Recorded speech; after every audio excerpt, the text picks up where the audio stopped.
Um, well, it was just it was mistakes kind of out over the plate. They put two balls in seats with, balls out over the plate. Some of the balls hit hard, like in the first, were just kind of some balls out over the plate that didn't quite get to the spot he wanted to get to, and they made him pay for it. Kind of said it there. They put balls in the seat. Your runs came on a home run. Like, it seems like when things are going right, you guys are able to get extra base hits. When it's not, it's singles or not much else. Well, I mean, tonight Severino pitched well, no question about it. Our opportunity was in the sixth. We get the first two guys on. We've got 2, 3, 4 coming up. He made some pitches to those guys. You're listening to Darnell the Chumps, Darnell's Chumpy Wisconsin Sports Show.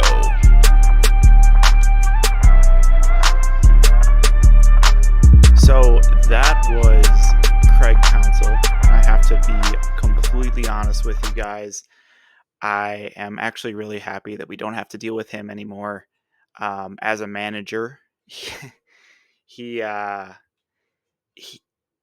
just didn't have the kind of fire that we're seeing out of Murphy this year. Like, Pat Murph has just been on a whole nother level with his stories. Number one, number two, his the volume that he has at these press conferences, where he projects and he lets everyone know how he's feeling, as opposed to Craig Counsell that's just like, and I guess I appreciated it when he was a manager. He never got too high, never got too low. But now these days, I want to see a manager actually care, and I want to see him get emotional about his players, and I want to see him not have to be so workmanlike. It doesn't have to be, well, we had a tough outing today. Okay, well, go into that a little bit further. Okay, well, the other pitcher made some pitches. Okay, that's what he's supposed to do. Give me more insight. Tell me more about what my team is doing. Seriously. I don't know. This is Darnell's Chumpy Wisconsin Sports Show. I am your host, Darnell the Chump. And today is a special day because it is a Monday, technically, when I am recording this. And I have the old Bucks Ray Allen jersey on, just because I wanted to. No reason really. Last week I had a Yelich jersey on. I feel like now that I'm, doing the YouTube thing, and it's like, we're out here, we're on camera now. I got to dress to impress. I can't just be wearing the bathrobe and, whatever pajamas I decided to wear that day anymore. So that's what I'm doing. That's what I'm doing right now. Loaded show today for sure. I'm going to make my final prediction for the NHL playoffs, which is absolutely not going to happen. And by the time you're listening to this on Wednesday morning, you're probably like, wow, this guy is actually dumber than a box of rocks. Just dumb as crap. And yes, I actually am dumb as crap when it comes to anything having to do with the NHL. But I'm going to talk about it anyways because it's a sport and I love sports.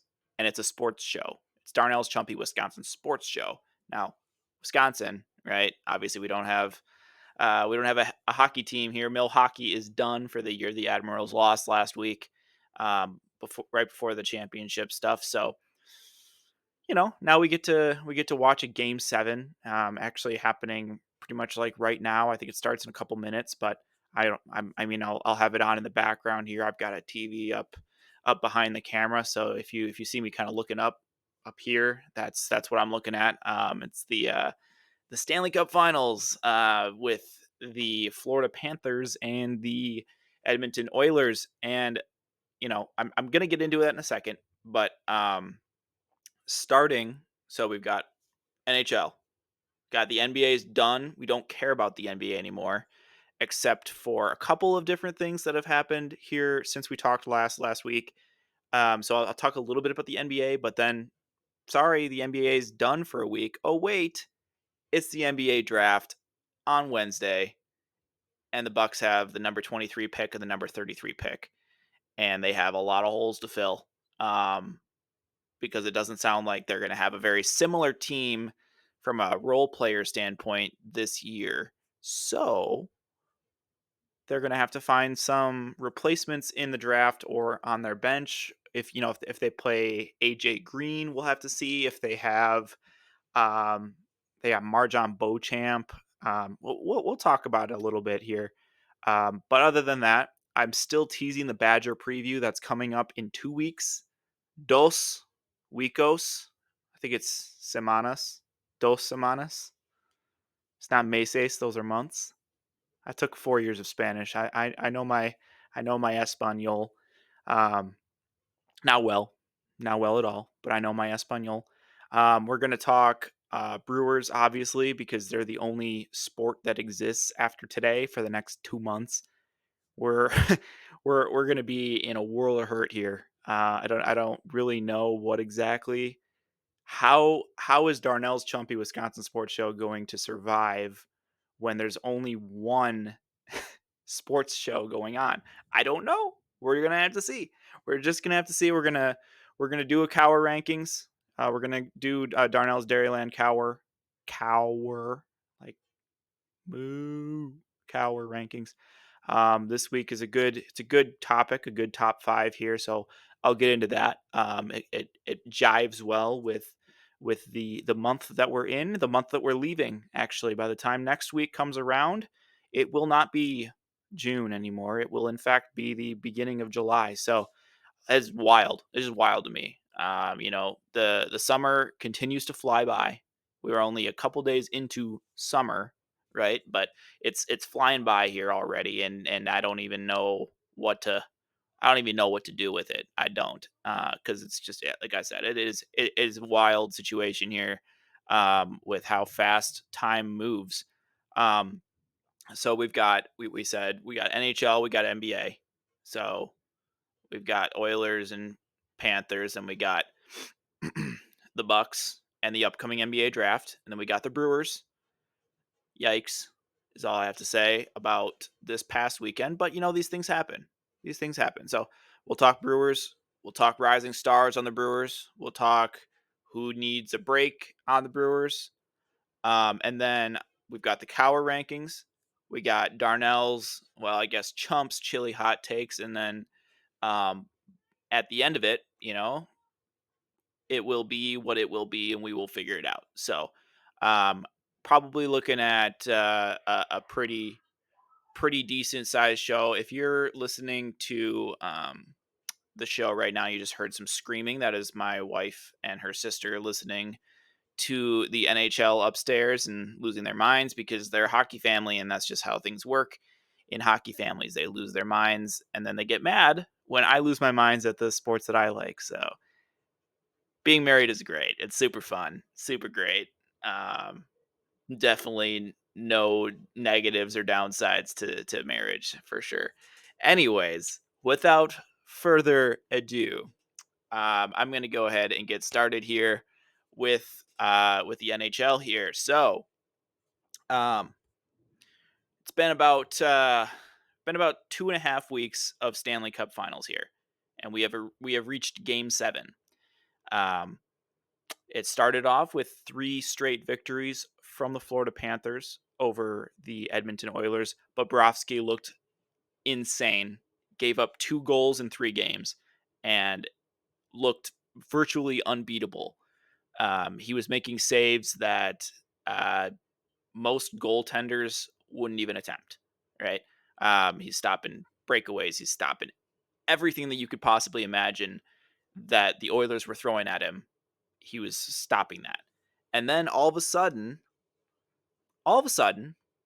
what happens? Well, here's what happened. The Edmonton Oilers remembered how to play hockey, and they remembered what made them so good in the regular season. They weren't just okay, well, I guess, we'll try and get a couple breakaways. We'll try and um we'll try and have our defense kind of turn into offense, which is what they were doing in the first 3 games. Like, they didn't get as many shots off and whatnot, right? They didn't spend as much time in the zone. So the last couple of games, they've been uh, they've been forcing it, which normally, if you're a sports fan and your team is forcing it, that's usually not a good thing, right? That means that they're overextending themselves and they're putting themselves in bad positions and that kind of thing by trying so hard to get that goal, right? Or trying so hard to get that basket or trying so hard to get the touchdown. But in hockey, at least in this series, it seems to be almost a good thing to try and force the issue on offense. Um, because that's what they're doing. They're every chance they get, they're dumping it into the back and then playing offense, passing it around, getting a shot off, and it's worked. It's worked really well for them actually, because from where I'm looking, it's like they have outshot shots on goal, right? They've outshot Florida by like 70 in the last 3 games to force this game 7. It's like not I guess not shots on goal, but shots in general, right? They're just shooting. They're putting the puck at the net. They're putting it on the goal, right? They're getting it there. And then what happens? Bobrovsky makes a great save, but now Bobrovsky is out of position and a rebound goes in and it's easy, you know? Or Bobrovsky saw this happen 4 times in a row because they keep getting these shots off. He's like, okay, they did this 4 times straight. I'm gonna stop this because I've stopped this 4 straight times. And then the Oilers switch it up and they do something a little different. Like instead of top right shelf, oh, I'm gonna fake top right shelf, pass it off to the left, easy one-timer, right? Am I speaking any of this hockey stuff correctly? I'm probably not, but I'm stoked. Hockey's awesome. Okay? Like it gets an interesting rap because I don't even I don't even really know cuz like people people that like watching hockey.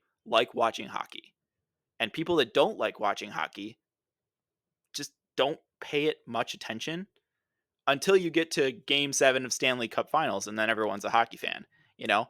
But being part of a hockey family now, it's a bit of a like we watch it more often, right?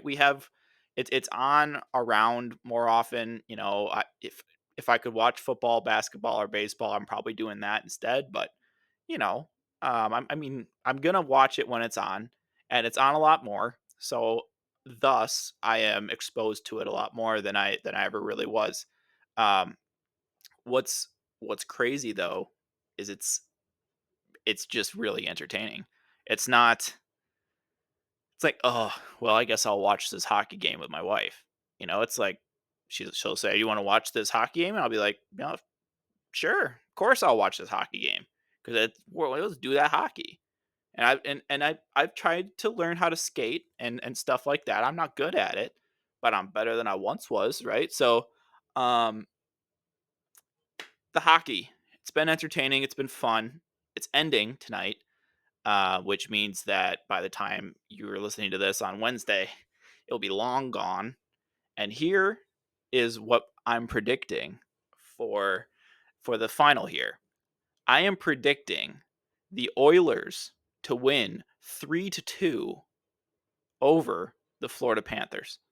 I have changed my predictions like 7 times because I'm so bad at predicting these things, but I'm telling you right now on Monday evening it is going to be 3-2 Edmonton Oilers over the Florida Panthers, and they're going to steal the Stanley Cup right from outside Florida, right underneath Florida's nose here. They're going to take it. I'm feeling it. I'm feeling it. I'm really feeling it. So at least that's the expectation here. So uh don't don't let me down. Don't let me down, Edmonton here. Like this is going to be the first time that I'm right. I'm calling it. I'm right here.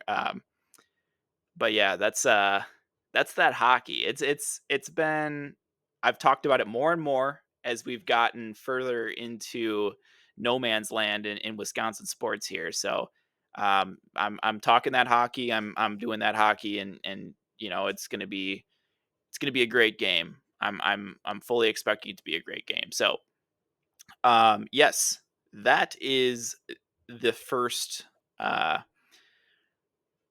thing I wanted to talk about, and I think that we've done it well, and I'm looking forward to October, November when hockey starts up again, and maybe I'll have a little bit more to say. Maybe I'll talk a little bit more about the Blackhawks because they're kind of a Wisconsin team, even though they're really not a Wisconsin team, and they're a Chicago team, which makes them really not a Wisconsin team. But then you can't root for the Wild because they're also not a Wisconsin team, and they're also a Minnesota team, but they're a Minneapolis team, and Minneapolis is pretty close to Wisconsin, but it's about as far away from Wisconsin as Chicago is from Wisconsin. But the people are a lot nicer than Chicago people are. I don't know. It's weird being a hockey fan in Wisconsin when you don't have a professional team. Is this how Iowa feels about like every sport? Do you guys just like have to become Packer fans or have to become Vikings fans? Or when it comes to the NBA, are you like OKC fans? I don't. Iowa, your life must just suck when when it comes to sports. Like who do you root for? You got your Hawkeyes, right? But like who else do you root for in Iowa? Kansas City Chiefs? Did you hop on that bandwagon a couple years ago when Mahomes came through? Ah, I wasn't planning on taking a shot at Iowa today, but welcome to the crosshairs, boys. It's just how it goes here in Darnell's chumpy Wisconsin sports show. So that's it for hockey. We're done with hockey. Crossing it off the list here. Um, all right. Well, you know what that means. It's time for it's time for the Darnell's Dairyland Cower rankings. And today I'm going to be ranking the top 5 summer foods in Wisconsin list, starting very, very, not ironically, but we'll say ironically, with number 5 here is the hamburger, which is, and I should make sure we understand a grilled hamburger. Okay, so number 5 on the 5 best Wisconsin foods in the summer is a hamburger, which is made out of cow. It's a beef, right? We're not talking a turkey burger. We're not talking a vegan, impossible, nasty burger. Shout out to my homie, my coworker. Sorry, vegan burgers are nasty. It's just how it is. This is my show. I can say what I want. Okay. But cow hamburgers, number 5. They're great, but they're not the best. Okay. And they also have to be cooked medium, not medium rare, not medium well, and definitely not well done. You cook your burger well done, your goose is cooked. That's not how you make burgers. Okay. Got to have a little bit of tenderness in there, especially if you're grilling. Especially if you're grilling, because that just drips right down into the fire and you lose it. But so I'm starting with my cow hamburgers at number 5. Number 4 is watermelon. Okay. Watermelon is a fantastic summer snack. It's a fruit, right? It's 92% water. It's delicious and it doesn't make you fat. So you can eat pretty much as you want of it, and you're not going to gain a single pound because it's watermelon. It's melon made from water. Water, melon, right? So, watermelon, great. It's tasty. It's got a lot of antioxidants. It's a summer thing, right? You don't really eat watermelon in the winter. Just don't. It doesn't feel right.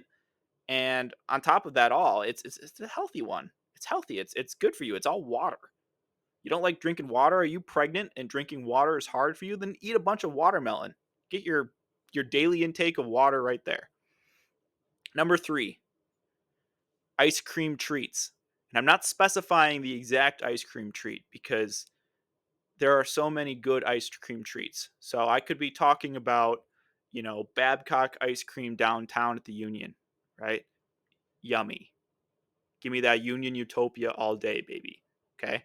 Number two, I could be talking about, like a drumstick. Give me some chocolate and some nuts and some ice cream in there. And then you get down to the bottom of the cone and there's that little chocolate bit. Oh, A1.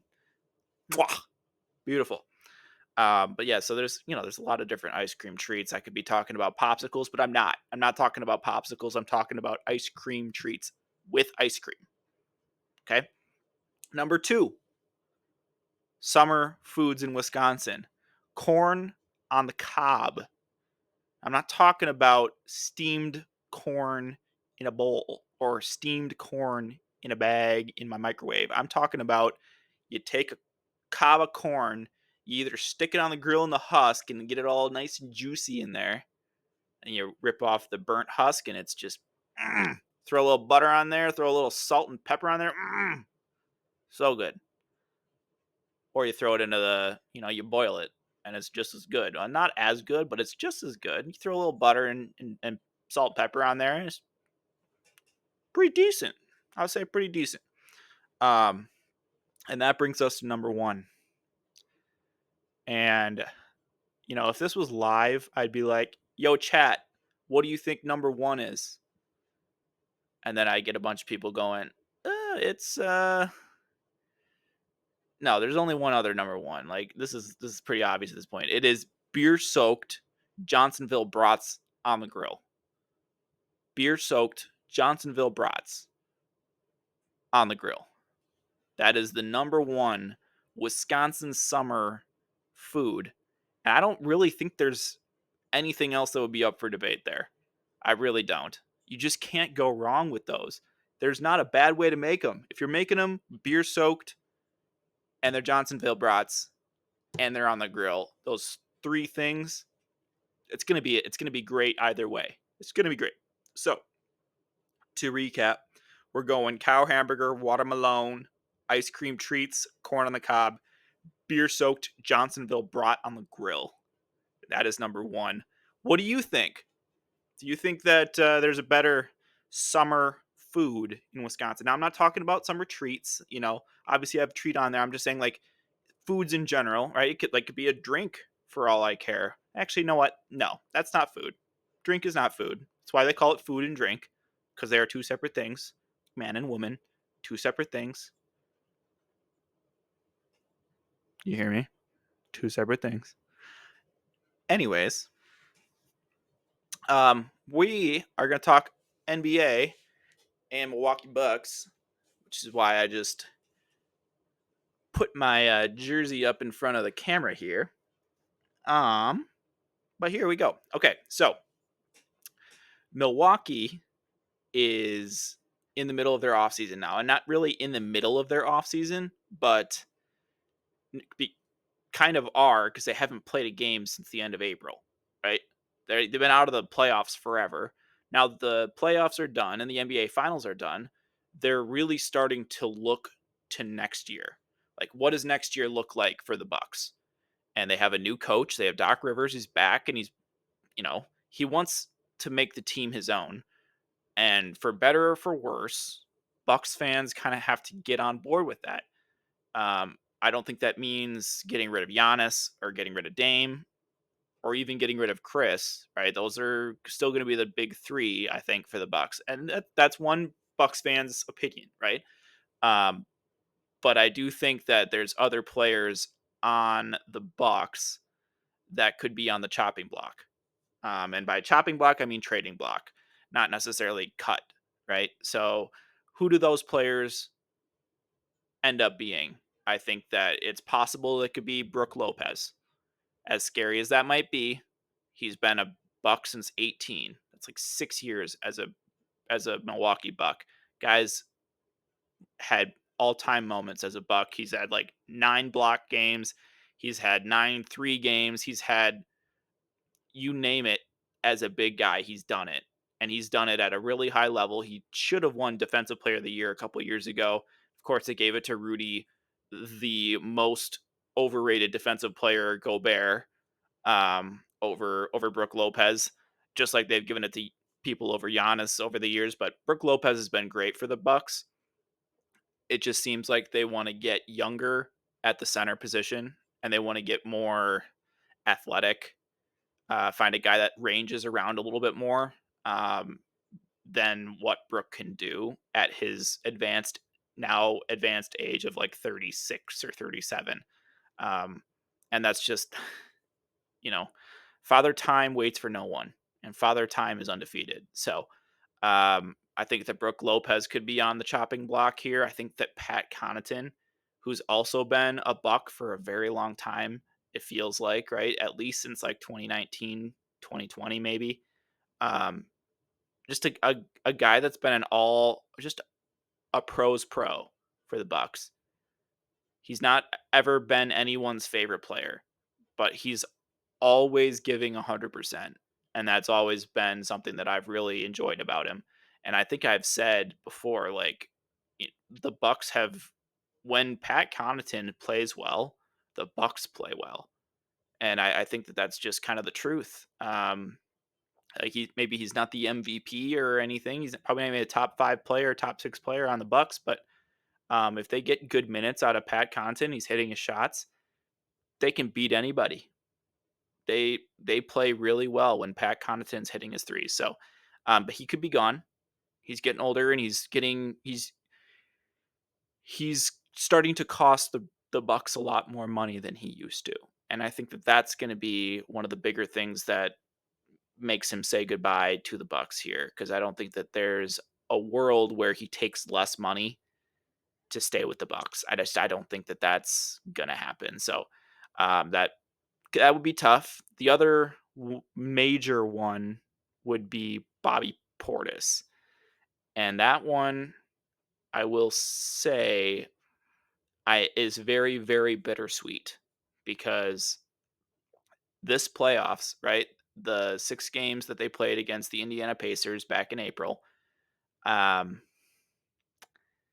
he single handedly had a big role in the games and they lost in terms of bad shot selection, getting ejected 5 seconds into one of those games, you know, technical fouls in terrible situations, but then also getting the crowd fired up in the middle of game 5 or game 4, whichever one it was that they won, even though they were down 3-1, right? Like um, making sure Giannis and Chris and Dame are protected by someone who goes after the people that are dirty, right? And maybe by being a little bit dirty himself, who knows?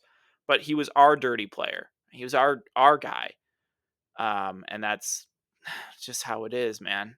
I also think that Malik Beasley and um, Patrick Beverly, both of those guys are probably gone. So you're looking at what could be a very different looking Bucks team when we reconvene here in October for the next round. So I don't know what to say. It's a sad time because it kind of feels like this is maybe this was the last hurrah for a Bucks team that had brought a lot of joy to the state of Wisconsin, the city of Milwaukee, and whatnot, especially in 2021 when they won a championship there. First one in 50 years, second the second like major championship that I remember as a Wisconsin fan. I've only ever witnessed a Packers Super Bowl in 2011 and a Bucks NBA championship in 2021. That's the only thing I've ever seen actually being on top of the world, right? As a Wisconsin fan. So just like Aaron Rodgers is near and dear to my heart, um, for bringing the Packers a Super Bowl, Giannis and this group of guys, Pat Connaughton had some moments, Bobby Portis had moments, Brooke Lopez had moments in those runs where that's something that I'll remember long after they're gone. Um, and they might be gone. That's just the truth that Bucks fans are going to have to kind of figure out within themselves here as we move forward. And we're going to have to move forward pretty quick because free agency starts on Sunday and the draft is in 3 days, 2 days. So, we're looking at we're looking at a pretty crazy couple of days here as NBA fans and as Bucks fans because they're going to be drafting the heir apparent to Brook Lopez if they do in fact move on from him, or Bobby Portis in that case, and then probably a shooting guard or a wing of some kind, someone who can play defense and shoot threes for the Bucks. That's probably what they're going to be looking at in this draft. They've got 2 picks, and they're going to need both of them because they do not have a lot of money to spend in this offseason. So, yep, we'll just kind of have to see what happens there. It's the Milwaukee Bucks, and as long as they have Giannis and Dame and they're healthy, they're going to be relevant. So we don't really have to worry about them completely falling off the map. At least I don't think so. Knocking on wood there, but I think that they're going to be just fine. It's just a matter of, are we going to see the level of dominance that we've seen in the past moving forward? Because Giannis is getting older. It's sad, but Giannis is getting older. Chris is getting older. Dame's already old. It's only gonna go downhill from like an athletic standpoint from all of those three. So they need to surround themselves with some youth and with some athleticism. So um, we will certainly see how things happen with that as we move forward. Um, I mentioned Aaron Rodgers there just a minute ago, and we're done with the NBA now. But switching over to the NFL real quick, I did want to say one thing. We haven't gotten a contract from Jordan Love yet. We still have 4 weeks before the training camp starts here. But one thing is to note: Jordan Love just got engaged. Okay, so he just got engaged to his longtime girlfriend um, to be married, right? And Jordan Love has said, "Oh, I want to have kids." And all I want to say is that even though I appreciate everything that Aaron Rodgers did as a Packer, there were certain things about his personality that a lot of Packer fans didn't like, myself included. And one of those was he didn't care about his family. He didn't care to have a family. He thought that his teammates were his family, which is nice, but there's nothing like creating your own family or having an actual blood family. And we're seeing a lot more similarities, I think, to from Jordan Love to Brett Favre from a personal standpoint than Aaron Rodgers and Jordan Love, right? So I think that's an interesting avenue to go down. Maybe I won't go down it just yet, but that's coming. I think we have to talk about it a little bit because Jordan Love seems like he'd be like a family man. Aaron Rodgers, I never got that vibe from him. I just never did. So it's gonna be it is gonna be interesting to see what he does if he's got kids in 2 years or 3 years, and if he's got a family that he's building there. So that's definitely something that's interesting, and we'll just kind of have to keep an eye on that as Packer fans. But I do want to get into I want to get into the Brewers.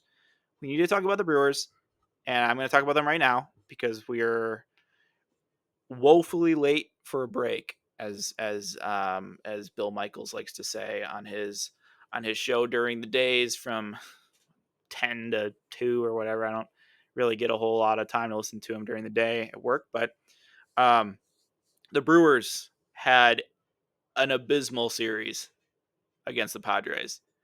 And I was prepared all weekend to just take a giant poop on the Brewers. And then I read some tweets and I saw some people's takes on the Brewers, and well, this is the team that we were expecting. This is the team that everyone was expecting to see this year. They're finally showing their true colors, and it mellowed me out. Seeing that mellowed me out. I was like, you know what? No, absolutely not. This is not a bad team that's just now finally showing its true colors. Okay, they lost 3 of 4 over the weekend to a star-studded Padres team that won with some fireworks, a walk-off home run. They hit a ton of home runs this weekend, and the Brewers just missed on a couple of things. Now, I'm not trying to be Craig Counsell here and, well, a pitcher made a pitch and we lost.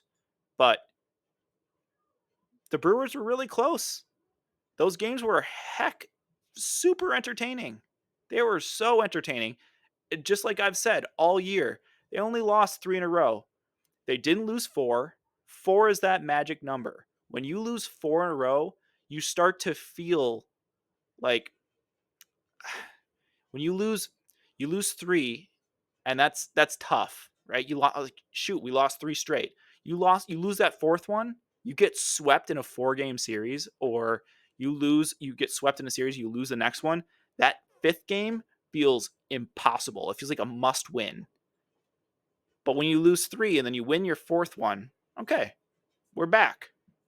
It's not that big of a deal, We should have won, but we didn't. But now we won. We didn't turn this into an extended losing streak, which is something that Craig Counsell and the Cubs have run into several times. They've had extended losing streaks, and that just got to kill your morale as a team.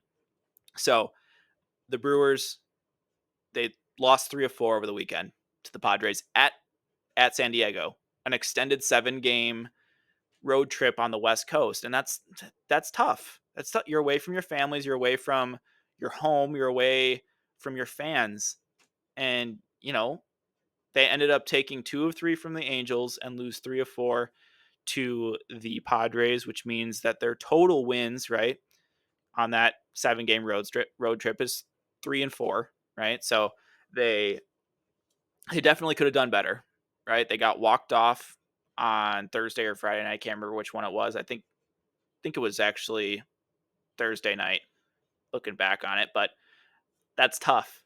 They tied it up in the 9th, and then they lose it in the 9th. That's just tough, but that's entertainment. And this Brewers team is so entertaining. Do they need to hit more home runs? Probably. They haven't hit home runs the same way that they did the first two months of the season, the last month or so. But what are you going to do? They're still in the top 5 in the MLB in runs per game. They still take a really good amount of pitches. They walk a lot. They don't strike out as much as they're below the league average in strikeouts. This is a team that can definitely do a lot of damage as we continue down the rest of this season and into the playoffs. I did want to point out one rising star on the Brewers is the ace, Tobias Myers. It's a rookie that has now won his last 6 starts. 6 in a row as a rookie. That's impressive. There's nothing. His stats don't blow you away. His pitches don't blow you away. He's maybe mid-90s at the most on his fastball. That's nothing. Not these days. But he gets a lot of batted ball up in the air. There's an out. All right. Pounded one to the ground. Right to second base, double play, that's 2 outs. He gets outs and he wins games. And that's frankly all I care about. If that's what you're going to do, that's all that great. I'm good with that. Let's move on and do our thing, right? But I don't know. Tobias Myers, perfect. Tonight we've got Freddie fastball on the mound. He threw 7 innings of 2-hit baseball the last time he was out. Let's see it again, right? Right? Like a guy that hasn't had a very good season so far. Let's see him turn it around. That's what I want for him. And I'm going to finish it off today. That was my MLB bit. All right. The Brewers are fine. The sky is not falling. They still have a 6-game lead in the NL Central. So, let's pump the brakes there. Brewers Twitter. Come on. You're better than this, guys. You're better. All right. I'm going to finish it up with a small diatribe on the WNBA. Last week, I said some things that I am very proud of. You thought I was going to say that I was not proud of saying what I said about the WNBA? Okay, well, sorry. I actually stand by everything I said and more. I watched two quarters, two second quarter, the third and the fourth quarter of the Chicago Sky versus the Indiana Fever, um, because I wanted to watch Caitlin Clark, and she did not disappoint. It's just that everybody else did. Like, I felt like I was watching the Redeemer Rangers versus the Zion Columbus Crusaders, and it was terrible. And I don't even I don't even really know how I can get more into that, but it was just hard to watch when it wasn't Caitlin Clark, because everybody, like, she threw a couple passes that got dropped by her teammates that I was like, wait, what is going on? Do you put your do you rub like petroleum jelly on your hands before you walked into the arena today? Like, what? How did you not catch that? And they pumped up some plays from Angel Reese that like, oh, how could anyone ever make this play? I'm like, I I've seen eighth graders make that play, but again, that's it. That's all I wanted to talk about today. We are at our quota for today. So again, if you ever disagree with my takes, tell me.